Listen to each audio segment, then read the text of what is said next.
लीलार गुसाई तजे चौथ के संग की नाही। शास्त्र ये बताते हैं कि व्यक्ति अपना कल्याण चाहे, अपनी सुगति चाहे, तो उसे पराई स्त्री को इस प्रकार त्याग देना चाहिए जैसे लोग चौथ के चंद्रमा को नहीं देखते। और जिन प्रभु से आपने विरोध किया है, हे स्वामी, वे कल नहीं है, काला होकर काला, वो कल के भी काल है, वो इस जगत के स्वामी हैं।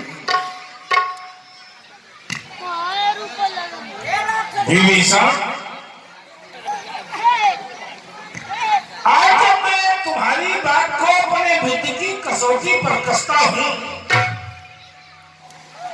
तो पाता हूं तुम कह रहे हो कि शोक बरनार लीलार गोसाई तजो चौथ की चंद्र की राई, जबकि हमारे विषय में, हमारे वंश के विषय में यही शास्त्र उद्घोष करते हैं कि स्वधर्मा रक्षाम भीरु सर्वदेव संशया गमनम व परिस्थिराम हरम संप्रमत हुआ। पराई स्त्री के पास जाना अथवा उसे बारात हरण कर लाना, ये हम राक्षसों का सदैव ही अपना धर्म रहा। आज तक किसी ने कोई विरोध नहीं किया, आज तुम ये शिक्षा हमें प्रदान कर रहे हो। आखिर कारण क्या हो सकता है विभीषण?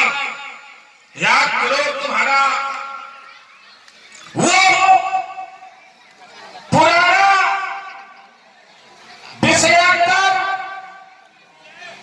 जब तुम्हारा भी विवाह इसी पद्धति के अनुसार हुआ था। गंधर्वराज सुदाम शैलूष महात्मा नाम सर्वानाम धर्माज्ञा लेवे भागा विभीषणा,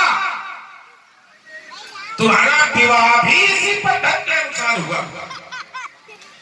वहां से हरण करके लंका में तुम्हारा विवाह करवाया गया था, तब तुमने कोई विरोध नहीं किया था विभीषण।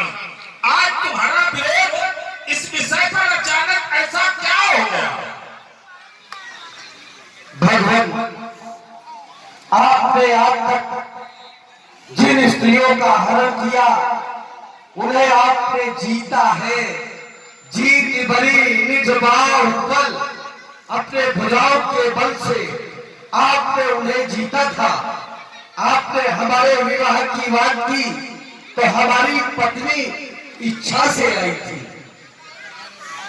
समस्या तो वहां खड़ी हो जाती है जब पराई स्त्री है और उसकी इच्छा नहीं है, और बिना इच्छा के आई पराई स्त्री भगवान उसी प्रकार से होती है जैसे रुई के ढेर में आग का कोई टुकड़ा रख दिया जाए तो रुई का विनाश कर देती है।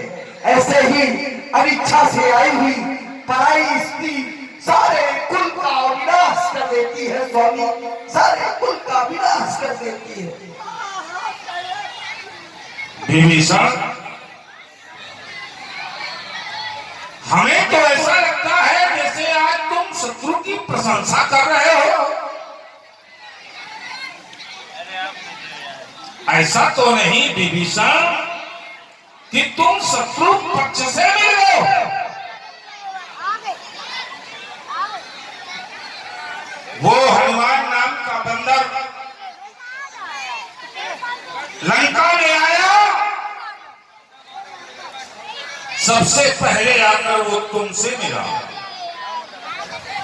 उपस्थित लीला प्रेमियों, रावण जी और विभीषण जी के मध्य बड़ी ही सुंदर ज्ञानवर्धक वार्ता प्रभावित हुए हैं। वो हनुमान नाम का वानर सबसे पहले आकर तुमसे मिला।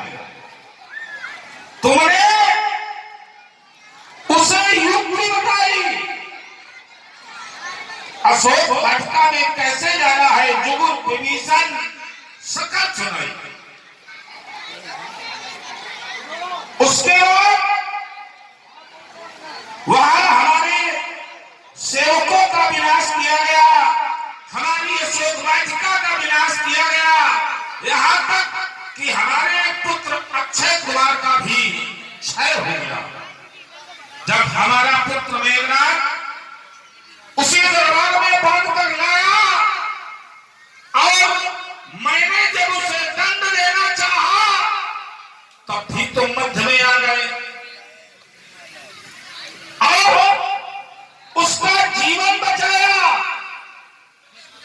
तदुपरांत वो एक समस्या बनकर हमारे सामने खड़ा हुआ।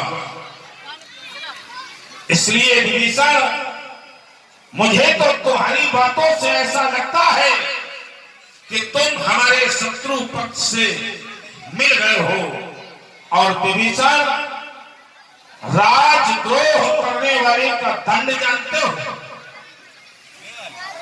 आज तुम अगर हमारे सगे भाई न होते तो जाने कब का तुम्हारा शीश तुम्हारे घर से अलग हो गया होगा। अरे कुल तो ही कायर कुबुद्ध ओझल हो, तू इन नजरों से ये नीच सिखा जा करके उन दोनों कच्ची बच्चों से। राशि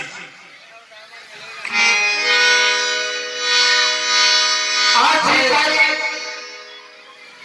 मैं आपसे पुनः निवेदन कर रहा हूं।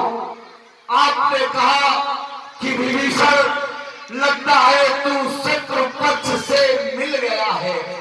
मेरी राष्ट्रभक्ति पर कोई संदेह न करे स्वामी, मैं तो इन राक्षसों के सिर पर मरलाता हुआ काल देख रहा हूं, मरलाता हुआ काल देख रहा हूं। और जो भी बात मैंने की है इस पूरी राक्षस जात के हित के लिए कहा है। हे स्वामी, मैं आपके हित की बात कहता हूँ। यही ऋषि पुलस्त ने अपने शिष्य से कह भिजवाया है, सीता देव राम का अहित न हो तुम्हारा।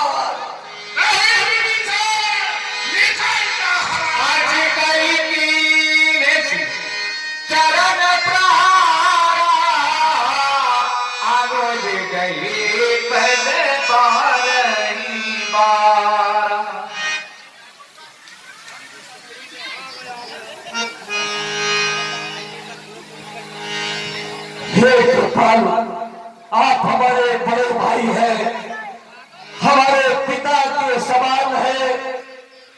आपने हमारे लाभ का प्रहार करके, लेकिन मैंने इसमें अपना कोई अपमान नहीं समझा। लेकिन मैं पुनः आपसे विनती करता हूं कि आप राम जी को सीता जी वापस कर दे, वापस कर दे। सखी विभीषण ने बहुत अनन्य विनय किया, जरा पकड़ के कि रावण जी को बहुत समझाया, लेकिन रावण को समझ नहीं आया और विभीषण को लात मार करके लंका से निकाल देता है। सखी संगी नव पथ गया